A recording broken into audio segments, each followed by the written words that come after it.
So I told Chris I wanted to do a video, and he's like, no. He's never too anxious to do these videos. But I told him, no, I've been waiting for you to do a video. But we're just jumping on to do a quick update since our frozen embryo transfer was on March 31st. Today is April 21st. And it's going good so far.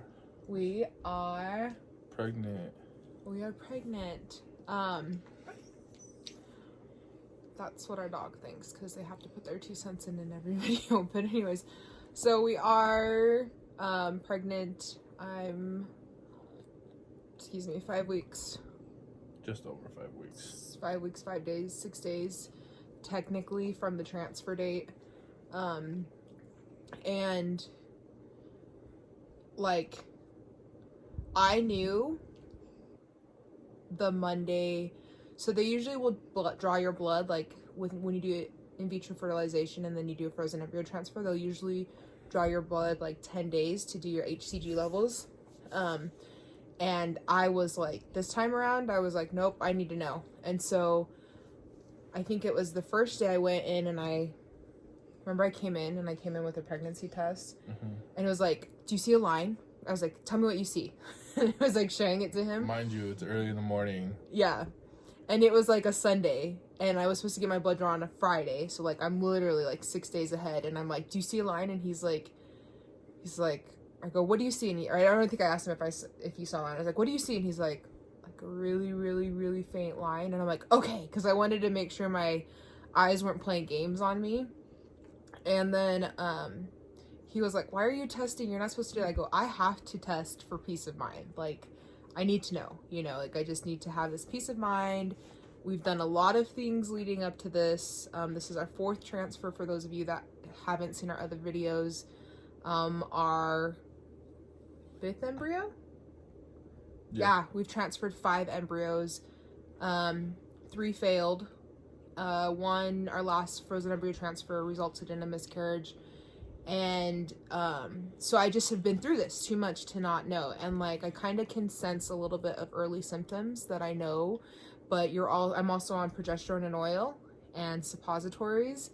And so I'm like, and estrogen. So I'm like, is that playing with the hormones? And is that everything that's, is that really pregnancy symptoms, or is it this? So I never know sometimes. And so that's why, like, for me, just to have some peace of mind and not to sit there and stress about it, I take tests. One time I didn't take a test, and then another time I did take a test. So one of my failed frozen embryo transfers, I knew I wasn't pregnant when I went in for the HCG testing, and then the other one, I didn't test, and I was pregnant, and then this one, I tested and I was pregnant. So it's like kind of all over the place. But I kept testing.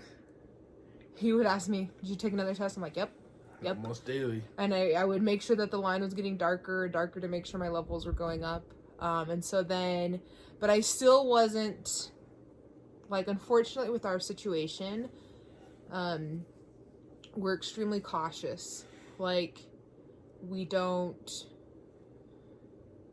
ourselves we'd celebrate the small things, but we also take everything with caution just because we've had so much, like, series of unfortunate events really in our fertility journey. And so we try not to, like, get too caught up. Yeah, like, excited. And so it's like, we just kind of, it's sad because we can't even really, like, be excited to celebrate that we are pregnant, and that's such a huge miracle and milestone in itself because we have to be so cautious. So for the most part, like, the last couple of weeks, this one has been so different, and I don't know if it's because I have been pregnant technically before, like 6 times.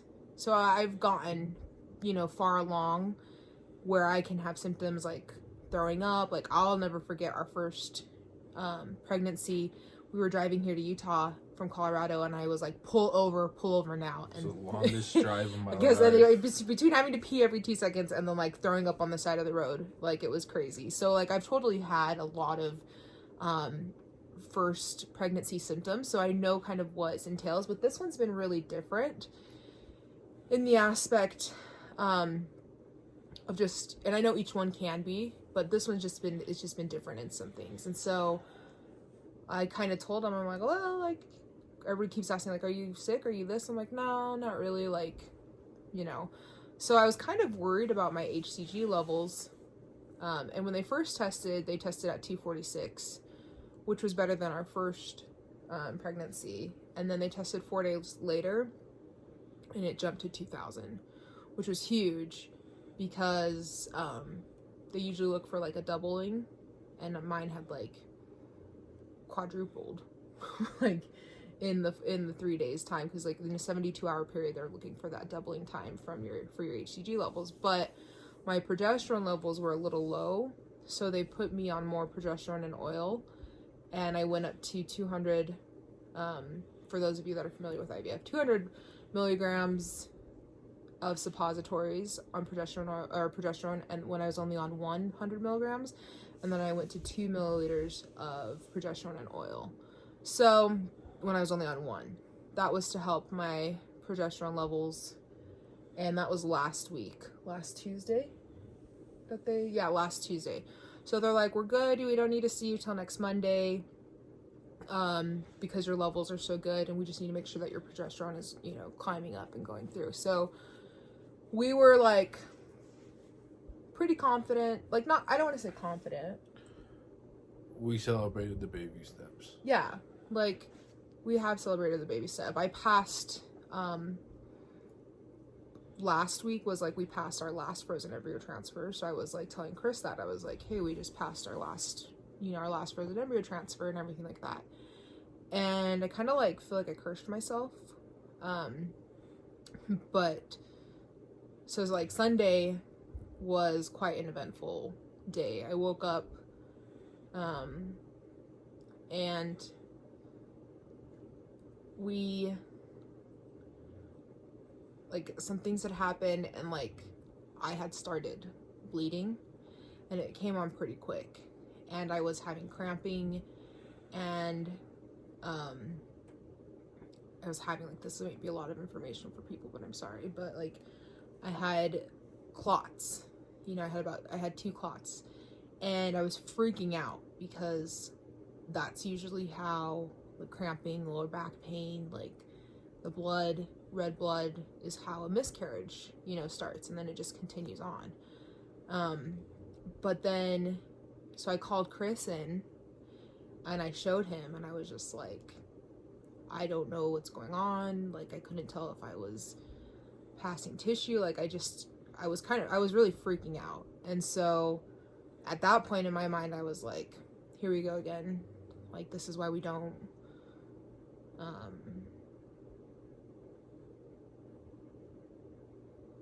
why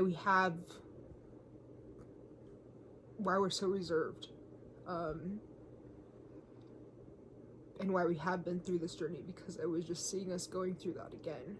And so there's a point I came out and I talked to him, and I said, at what point are you willing to accept that we may not have kids, and are you going to be okay with that? And so I think that was a high moment of doubt for me, just because I was serious. I was like, I can't do this anymore.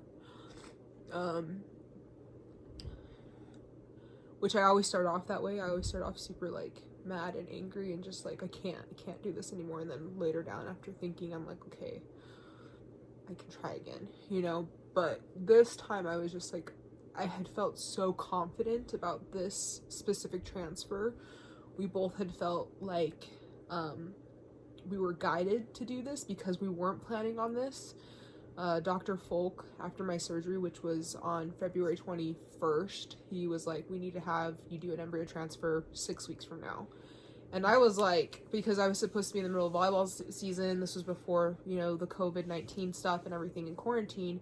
So I was like, no, like, I have a volleyball tournament that weekend, I'm coaching, I can't, you know, like, I was totally, my mindset was somewhere else. I'm like, how about the summer? But he was like very insistent. And so when Chris and I prayed about it, we were like, there's got to be a reason.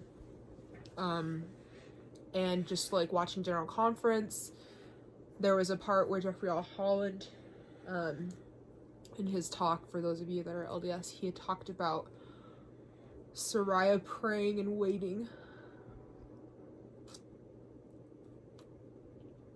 And finally being blessed. Woo! And it just hit so strong for me. Hormones. That I felt like this is your turn. This is your guys' turn. You guys can have what you've prayed for so long.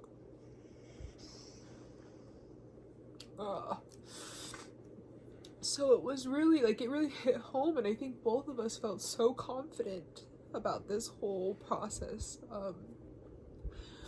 His dad and him gave me a blessing before my transfer, and I've received blessings before my other transfers, which I appreciate that I have worthy priesthood holders in my life that can do that. But this one,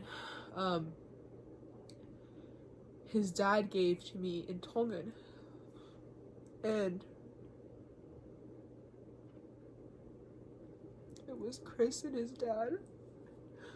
I don't think I told Chris this, but I felt my dad, who's passed away now for like 9 years, so strongly. Oh, I need to stop crying. During that, and I just felt like it was confirmation where he was pretty much saying like, okay, I'm sending this special spirit down, like, you're ready.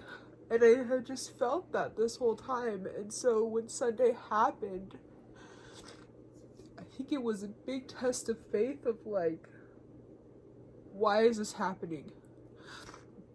You know, we've tried to do everything we can, and why is this happening when we feel like, I was so confused. I told Chris, I'm like, I'm just confused because I felt so good about this. And you felt good about it too. Like, I think we both were just baffled. Like, why is this happening again? Because we both felt confident, right? Like, we've always had our reserves, but we felt confident that this was going to work out.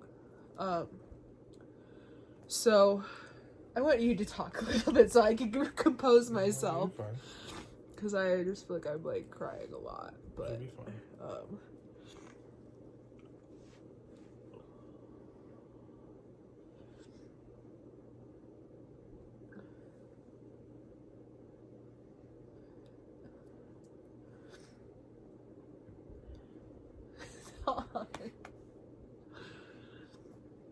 share your feelings of Sunday.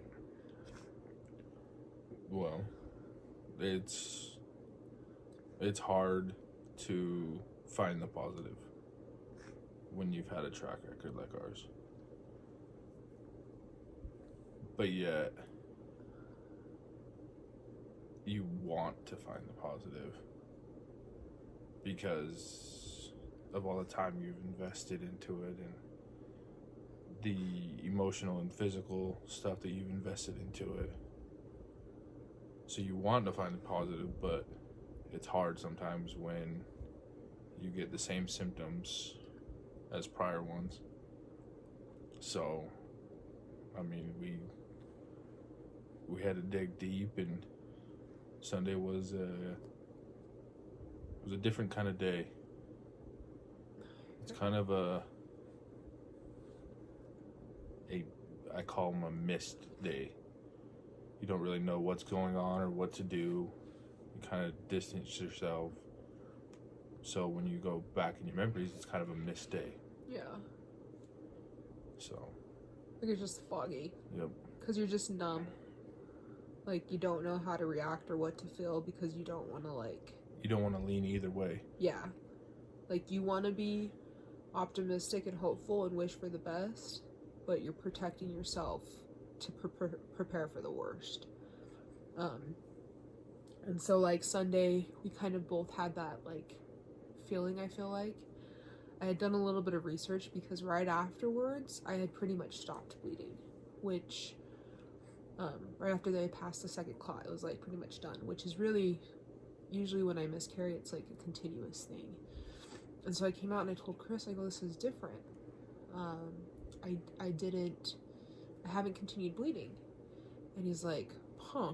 So I started to look up things because I do that. And I told him I have to, because I have to give, I mean, some people say stay away from the forums. Well, for me, I feel like women are the best. Like, some of them can be really negative and some of them can be really like, you know, make your mind wander.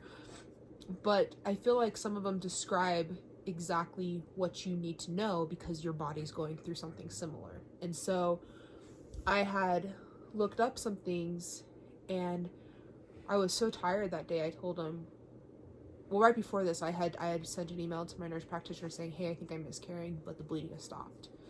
And so she's like, she already knew I had an appointment on Monday morning, and that's why we didn't go to the ER.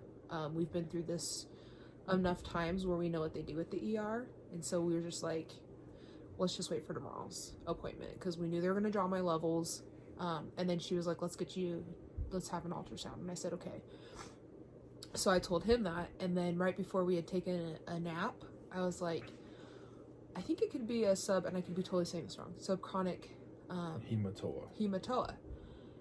And he's like, well, what's that? And I was like, well, it's like where the embryo detaches from the uterus. And I said, but a lot of the things that I read on the forums is kind of what I experienced. And the only thing that scared me a little bit was that I had such bad cramping, and some of them don't talk about cramping. So we went in on Monday to our appointment, and luckily, even though we're in the coronavirus situation. And her doctor's office is on strict lockdown. Yeah, my doctor's office, like, you have to sit in the car, you come in, they take your temperature, you have to wear a mask. Spouses are not supposed to be there. They're not supposed to be there, but I asked, I said, can my husband come? And they're like, no, he can come, which I was so thankful for, because I was like, I need his emotional support, whatever way this goes. And so I get ready, and it's a transvaginal ultrasound because I'm so early. And she's just, going around, looking around, and whatnot, and my mind is just like preparing to hear, I'm not seeing anything. Like, I'm just preparing for all that, because I've had another one of those before where they could see that the pregnancy was present, but that I had lost the baby. And so I was just like, just waiting for something like that, and she's like, what did she say? Well, I told Nate that I wasn't looking at the screen at all. Yeah. I was preparing myself. His leg was like shaking like this. And I was looking down at the floor.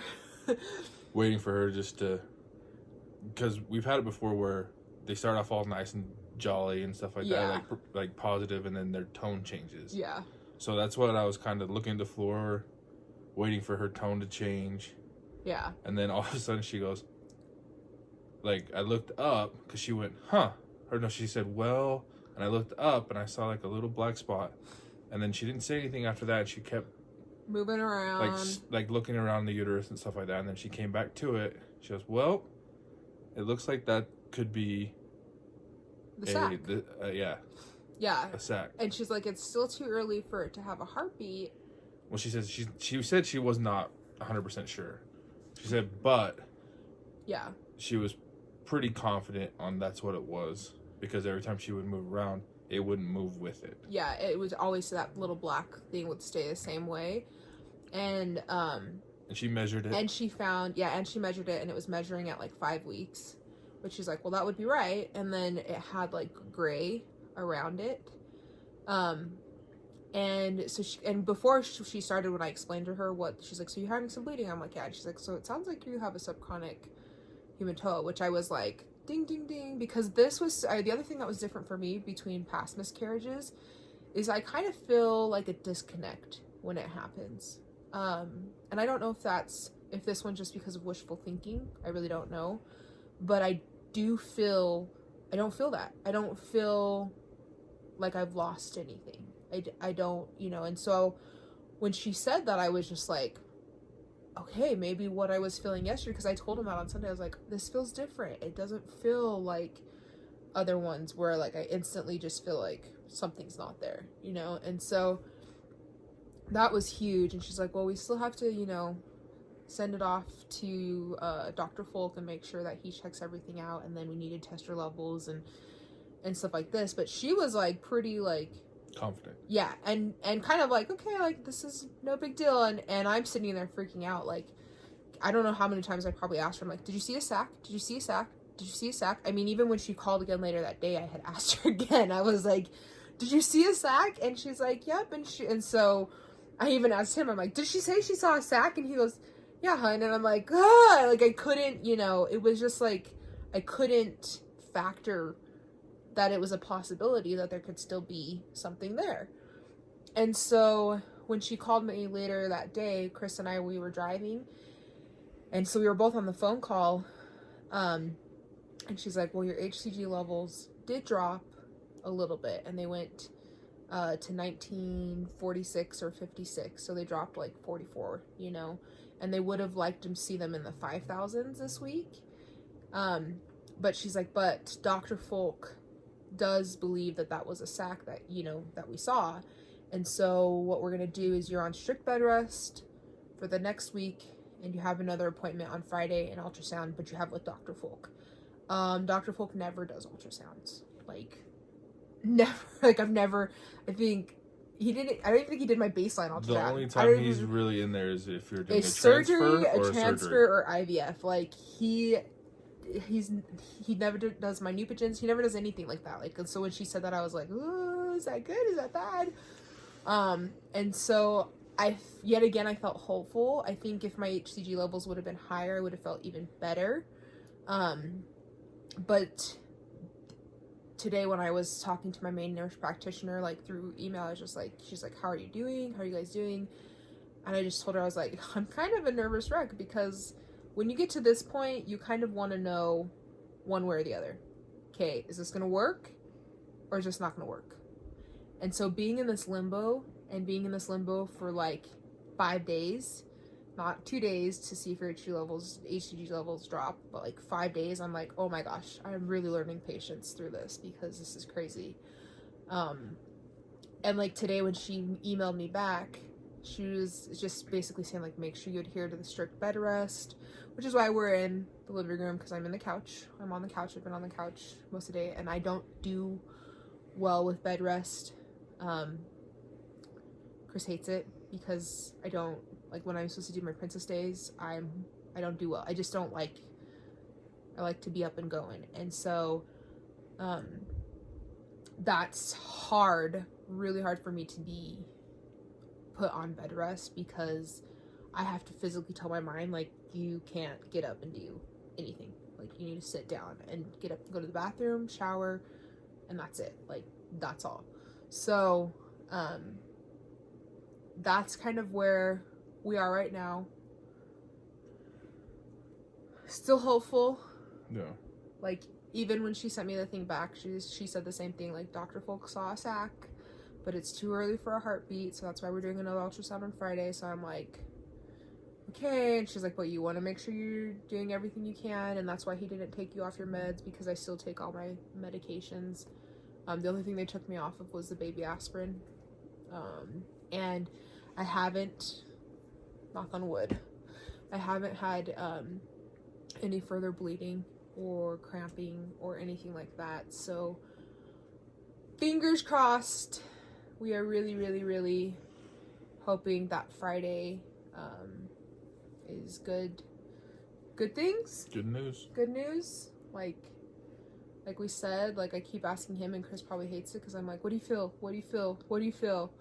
And I ask him because I just want to know what he feels. And like, I told him, I'm like 80%. Like, I don't want to be 100%.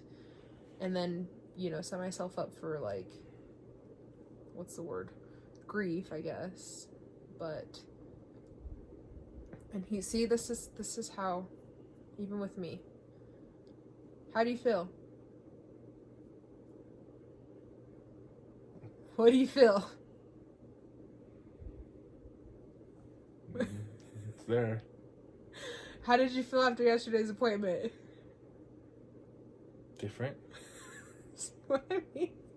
Ah! And if you guys have watched our videos, you already know I'm a man of So many words. So many words. But I get my point across. Yeah. But when I'm your wife... my point still gets put across. So that's kind of where we're at. It's all we can be at. Yeah. There's not much else for us to do. I don't want to say we're preparing for the worst, because... But we are. Yeah, we are prepared for the worst, but we're extremely hopeful, I feel like. We're grateful that we've been given this chance this far. Yeah, like, we look at it as, like, each step, each time we're progressing a little bit more, and we're a little bit closer. Yeah. We don't want to have to backtrack to step 0 again. We'd like to just keep going. Be nice. If possible, please, Heavenly Father. That'd be nice. That'd be great. But, like, we are trying to look at this as a little triumph of, like, okay, you know, yes, this was in our path, and this sucks. And it was scary. I would say more than anything, it just was like stabbing, because I just was like, I just remember looking and just being like, no, like, not again, you know. And so the fact that there's even a possibility that everything still could be okay, has given me hope. It's nice to have something to hold on to. Yeah, like, I definitely feel like there's hope. And so, yeah. Yeah. And if anybody else is going through this, I am a firm believer, if you don't have a dog, get one. Yeah. They know. They do. And they will help you through any emotional tragedy you go through. So Taha means first, or one, right? In Tonga. Number 1. In Tongan. And so that was our first dog, and we got her right after our first miscarriage. We got her for 2 things. One, right after our first miscarriage and Chris's birthday, which is right around the corner. But she is so in tune with me and so protective of me that it's crazy. Every time I am pregnant, she lays by my stomach. Well, she goes from laying on top of her, yeah, to cuddling up next to her and putting her head on her stomach. On my stomach. But usually, even when we're in bed at night, she likes to lay by my feet. Yep. She doesn't lay by my middle section. Like, she's always down by my feet. She goes down in between our 2 feet, and that's where she's at. But ever since, and that's kind of a telltale sign for me. Like, sometimes she tells me before, which is crazy, but she'll, like, literally lay right on my stomach. And so she did that today, and I looked at Chris. I was like, look, she's laying on my stomach. I'm like, she puts her head on my stomach. I'm like, I think there's still something there. So that's definitely, like, what we're praying for. I'm a firm believer of that. Yeah, that something is still there. It's progressing. We're praying for progression. We're praying for a heartbeat, because if we can get to that heartbeat, you guys will be excited. We will be excited, extremely excited, but our chances drop to like 5% to having a miscarriage. So we're really, really, really, really praying to get to that heartbeat. So, and hopefully we'll be able to catch it, and I'm pretty sure we can put it on a video. Yeah, hopefully. Because the only other heartbeat that we've heard was our ectopic, which was heartbreaking. So yeah. we don't want that to happen again. So we're really praying to get to heartbeats. So we don't usually ask this at the end of our videos, but I would just say, like, please keep us in your prayers this week. I pray every day that this baby can go full term and healthy and be in our arms eventually. And yeah, but we thank you guys for watching and for always checking in. I know a lot of you asked questions, and some of you, I was like, we're not announcing it because we're being cautious, but then today I was like, no, you know what? We said we were going to celebrate the small things, so we're going to celebrate the small things. And so here we are. By making the video, we're putting good mojo out that we believe it's all going to work out. It's all going to stay strong and be good. So, right? Yeah. Thanks for watching. Thanks, guys. Until next time.